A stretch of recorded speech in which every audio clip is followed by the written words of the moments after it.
that's kind of what I'm interested in, how you think about building a business now. I mean, you've built a couple of businesses. I'm sure you've got punched in the face, metaphorically speaking, along the way. Mm. You've had a lot of setbacks.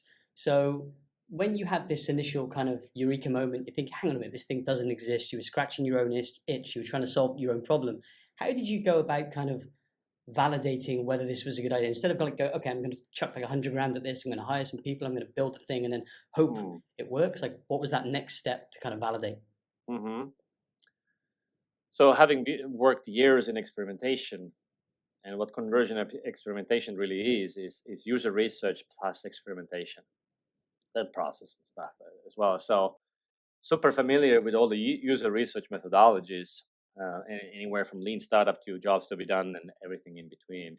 So that was the first thing. Like as soon as I had the idea and saw there's an opening in the market, well, the question is, does anybody want this? Does anybody care about this? And I recruited maybe about 30 people that were that had copy heavy pages trying to get more conversions. So people who were really responsible, owning the copy portion of the website, and in-house people, not like freelance copywriters. And so the problem discovery, is this a problem? Is this a perceived pain point? And then we had drawn up like prototypes, non-working, meaning like just essentially a set of screenshots of how this product would work potentially.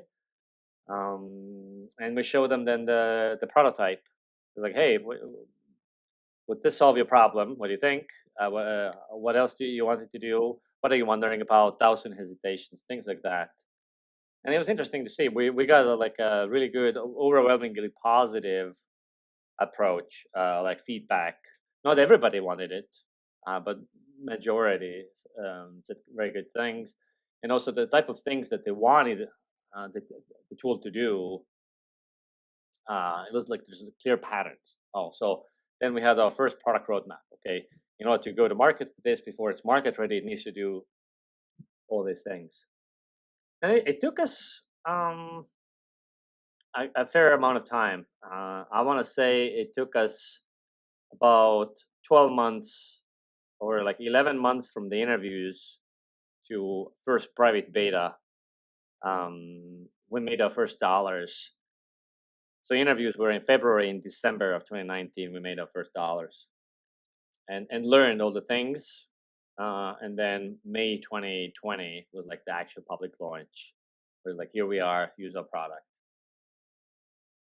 Yeah, it took quite a bit of money to get there, but also got to take risk. I'm very comfortable with risk. That's one of my personality traits.